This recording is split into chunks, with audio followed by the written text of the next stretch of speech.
ఒక గ్రామంలో ఒక పేదవాడు ఉండేవాడు. అతను రోజూ అడవికి వెళ్ళి గొర్రెలను మేపుకొని తిరుగు ప్రయాణంలో కట్టెలు కొట్టుకువచ్చి సంతలో అమ్ముకునేవాడు. అలా తను కట్టెలు అమ్మగా వచ్చిన డబ్బుతో తాను సంతోషంగా గడపసాగాడు. ఒకరోజు తాను కట్టెలు కొట్టడానికి అడవికి బయలుదేరుతుండగా తన కొడుకు కూడా తన వెంట వస్తానని మారాన్ చేశాడు. సరే అని తనతో పాటు తన కొడుకుని కూడా తీసుకొని వెళ్ళాడు. గొర్రెలను తన కొడుకుకి అప్పగించి దూరంగా కట్టెలు కొట్టడానికి వెళ్ళాడు. కొంచెం సేపటికి ఆ పిల్లవాడికి గొర్రెలు మేపటం విసుగేసింది. తనకి ఒక ఆలోచన వచ్చింది. అంతలో పిల్లవాడు నాన్నా పులి అని అరవటం మొదలుపెట్టాడు. అది విన్న వాళ్ళ నాన్న పరుగెత్తుకు వచ్చి చూశాడు. అక్కడ పులి తనకు కనిపించలేదు. నాన్నను చూసిన పిల్లవాడు నవ్వసాగాడు. వాళ్ళ నాన్న తిరిగి కట్టెలు కొట్టడానికి వెళ్ళాడు. మరలా పిల్లవాడు పులి అని అరిచాడు. మరలా తిరిగి నాన్న పరుగెత్తుకొచ్చాడు. నాన్నను చూసి పిల్లవాడు మళ్ళీ నవ్వాడు. నాన్న పిల్లవాడిని మందలించి తిరిగి కట్టెలు కొట్టుకోవడానికి వెళ్ళాడు. ఈసారి నిజంగా పులి వచ్చింది. దానిని చూసి భయపడిన పిల్లవాడు నాన్నా పులి, నాన్నా పులి అని అరిచాడు. అది విన్న వాళ్ళ నాన్న మళ్ళీ పిల్లవాడు అబద్ధమాడుతున్నాడని అనుకొని పట్టించుకోలేదు. ఈ లోపల పులి గొర్రెలను తినేసింది. నీతి: అవసరమైన అబద్ధం ఆడరాదు. అనగనగా ఒక ఊరిలో రమేష్, సురేష్ అని ఇద్దరు అన్నాతమ్ముళ్ళు ఉండేవారు. సురేష్కి డబ్బు మీద ఆశ ఎక్కువగా ఉండేది. రమేష్కి కొంత పొలం, పనికిరాని వస్తువులు ఇచ్చి మిగిలిన ఆస్తి మొత్తాన్ని సురేష్ తీసుకున్నాడు. రమేష్ తనకి ఉన్న కొంత పొలంలోనే కష్టపడి కూరగాయలు పండించేవాడు. అలా కొంతకాలం గడిచినది. వర్షాకాలంలో వరదలు బాగా రావటం వల్ల పంట మొత్తం పోయినది. తినడానికి తిండి కూడా లేక ఇంట్లో ఉన్న సామాన్లు అన్నీ అమ్మడానికి వర్తకుడి దగ్గరకు తీసుకువెళ్లగా అందులో కొన్ని తీసుకుని కొన్ని పనికిరావు అని తిరిగి ఇచ్చేస్తాడు. ఆ వస్తువులని తీసుకొని ఒక పాత చెంబుకి తరలేదు అని తనకి తిరిగి ఇచ్చేస్తాడు. ఆ చెంబును తిరిగి తీసుకొని వెళ్ళిపోయాడు. అలా వచ్చిన డబ్బుతో చిన్న వ్యాపారం మొదలుపెట్టాడు. వచ్చిన లాభం అంతా ఆ చెంబులో ఉంచేవాడు. మరుసటి రోజు ఆ డబ్బు చూడగా అది రెట్టింపు అయి ఉండగా ఎంతో ఆశ్చర్యపోతాడు. రెండవ రోజు కూడా అలాగే జరగడంతో ఎంతో ఆనందపడ్డాడు. అప్పుడు ఆ చెంబులో ఏదో మహిమ ఉందని గుర్తిస్తాడు. రోజూ అలా తను సంపాదించిన ధనాన్ని చెంబులో పెడతాడు. వచ్చిన ఆ డబ్బుతో వ్యాపారాన్ని అభివృద్ధి చేస్తాడు. ఇంకా కొంతకాలానికి పెద్ద ఇల్లు కూడా కట్టుకుంటాడు. ఇవన్నీ చూసి సురేష్ ఆశ్చర్యపోతాడు. ఇంత ధనం ఎలా వచ్చిందని దొంగచాటుగా గమనిస్తూ ఉంటాడు. రమేష్ ఆ చెంబులో పెట్టిన ధనం రెట్టింపు అవడం చూసి ఆశ్చర్యపోతాడు. ఒకరోజు రమేష్ ఇంట్లో లేని సమయం చూసి సురేష్ ఆ చెంబుని దొంగలిస్తాడు. సురేష్ కూడా వచ్చిన లాభాన్ని దానిలో పెట్టి ఉంచేవాడు.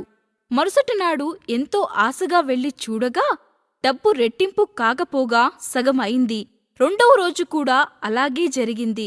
ఇది ఏదో తేడాగా ఉంది అని ఆ చెంబులో డబ్బును వేయటం మానేసి ఎప్పటిలాగానే బీర్వాలోనే పెట్టేవాడు. తరువాత రోజు బీర్వా తెరిచి చూడగా డబ్బు సగం అవడం చూసి ఆశ్చర్యపోతాడు. తరువాత రోజు దేవుడు కలలో కనిపించి ఇతరుల కష్టాన్ని దోచుకుంటే నష్టపోక తప్పదు అని చెప్తాడు. దానితో సురేష్కి బుద్ధి వచ్చి ఆ చెంబును తీసుకువెళ్లి రమేష్కి ఇచ్చి క్షమించమని కోరుతాడు.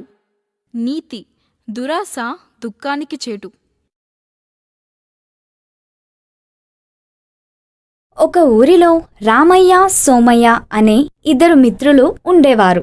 వారిరువురు ఎంతో స్నేహపూర్వకంగా ఉండేవారు. రామయ్య ఏదో పని నిమిత్తం పక్క ఊరు నుండి వస్తూ ఉంటే ఒక చెట్టు కింద చిన్న కుందేలు ఉంటుంది. దానిని చూసిన రామయ్య కుందేలును పట్టుకోవాలని దగ్గరకు వెళ్తాడు. కానీ కుందేలు పారిపోతుంది.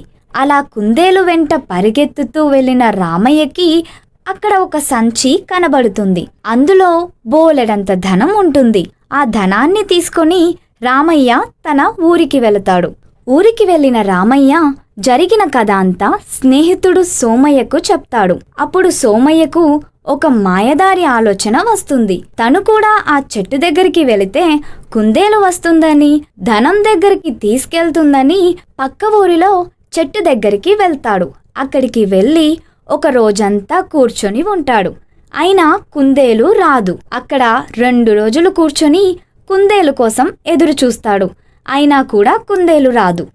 ఇంకా కుందేలు రాదని అర్థమవుతుంది రామయ్యకి. ఇంకా ఇక్కడే ఉంటే ఆకలితో తన ప్రాణాలు గాల్లో కలిసిపోయేలా ఉన్నాయి అని తన ఊరికి వెళ్ళి జరిగిన కథ అంతా రామయ్యకి చెప్తాడు.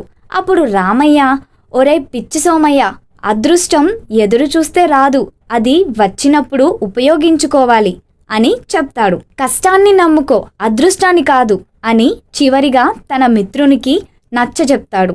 నీతి: విజయవంతం కావడానికి అదృష్టం 1% ఉంటే సరిపోతుంది. అదే కష్టం 99% ఉంటే అదృష్టం లేకున్నా విజయం సాధిస్తావు. ఒక అడవిలో ఒక భక్తుడు దేవుడు ప్రత్యక్షం కావడం కోసం ఘోర తపస్సు చేస్తున్నాడు. ఎంతకీ దేవుడు ప్రత్యక్షం అవ్వడం లేదు. ఒకవేళ దేవుడు ప్రత్యక్షమైతే ఒకసారి స్వర్గానికి వెళ్ళి రావాలని కోరికగా ఉంది అని అనుకుంటాడు. ఇంకొక కోరిక స్వామి, నాకు జీవితాంతం బ్రతకాలని, ధనం కావాలని అడుగుతానని స్వార్థంతో తపస్సు చేస్తూ ఉంటాడు. 3 వసంతాల తరువాత దేవుడు ప్రత్యక్షం అవుతాడు. ఏమి కావాలి భక్తా? ఒక కోరిక మాత్రమే కోరుకో అని అంటాడు. క్షణం ఆలోచించకుండా భక్తుడు, స్వామి, స్వర్గం చూడాలని ఉంది అని అడుగుతాడు. అప్పుడు వెంటనే దేవుడు భక్తునికి స్వర్గం చూపించి క్షణంలో కిందికి తీసుకువస్తాడు. అప్పుడు వెంటనే భక్తుడు, ఏంటి స్వామి, ఒక్కసారి అలా చూపించి కిందకు తీసుకొచ్చావు? కనీసం 1 గంటైనా స్వర్గంలో ఉండి వచ్చేవాళ్ళం కదా అని అన్నాడు. అప్పుడు దేవుడు, భక్తా, నీవు ఏమి కోరుకున్నావు? స్వర్గం చూడాలని ఉంది అన్నావు, చూపించి తీసుకొచ్చాను. నువ్వు ఉండాలని కోరుకోలేదు కదా, చూడాలి అన్నావు, చూపించాను. నీ కోరిక తీరిందా అని అడిగాడు. అప్పుడు భక్తుడు, స్వామి, ఇంకా ఒక కోరిక అని అడిగాడు. వెంటనే దేవుడు, భక్తా, నీకు ముందే చెప్పాను కదా ఒకే కోరిక కోరుకోవాలి అని. నీ ఒక్క కోరిక అయిపోయింది. ఇక నీవు జీవితాంతం తపస్సు చేసినా నేను మళ్ళీ రాను అని దేవుడు వెళ్ళిపోయాడు. స్వార్థంతో చేసేది భగవంతుడి పూజ అయినా సరే ఆ ప్రతిఫలం సంతోషాన్ని ఇవ్వదు.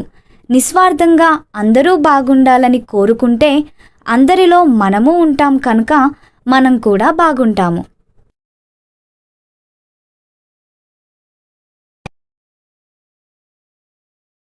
రామయ్య, కృష్ణయ్య ఇద్దరు మంచి మిత్రులు. ఒకరోజు ఇద్దరూ కలిసి తమ పొలాలు చూసుకోవడానికి వెళ్ళాలని నిశ్చయించుకుంటారు. రాత్రి వర్షం పడిన కారణంగా కంకులు ఏమైనా పాడయ్యాయేమోనని చూద్దామని రామయ్య అంటాడు. సరే వెళ్దాం అని పొలానికి బయలుదేరతారు. రామయ్య, కృష్ణయ్య ఇద్దరూ వారి పొలాలు చేరుకుంటారు. రాత్రి విపరీతంగా వర్షం పడిన తరువాత కూడా తమ పొలంలో పంటకు ఏ నష్టం జరగనందుకు సంతోషించారు. సరే ఇంటికి వెళ్దామని బయలుదేరుతుండగా కృష్ణయ్య తన పక్క పొలంలో ఉన్న సోమయ్య పొలం గట్టు మీద ఒక కుందేలు వెళ్ళటం చూస్తాడు. ఆ కుందేలును పట్టుకోవాలని ఆతృతతో సోమయ్య పొలాన్ని తొక్కుకుంటూ వెళ్తాడు. ఇది చూసిన రామయ్య కృష్ణయ్యను గట్టిగా మందలించాడు. కృష్ణయ్య పట్టించుకోకుండా పరుగెత్తుతూ వెళ్తూ సోమయ్య పొలాన్ని తొక్కేశాడు. చివరికి ఆ కుందేలు కూడా దొరకలేదు. మరుసటి రోజు ఉదయం మళ్ళీ వాళ్ళు పొలం చూసుకోవడానికి వెళ్తారు. కృష్ణయ్య పొలంలో కంకులన్నీ ఎవరో తీసుకెళ్తారు. ఏమైంది అని పక్క పొలం వారిని విచారించగా రాత్రి దొంగలు వచ్చి పంటనంతా దోచుకెళ్లారు అని తెలుస్తుంది. కృష్ణయ్యకు అప్పుడు అర్థమవుతుంది, మనం ఒకరికి చెడు చేయాలని చూస్తే మనకు అదే జరుగుతుంది. మంచి చేస్తే మంచి తిరిగి వస్తుంది.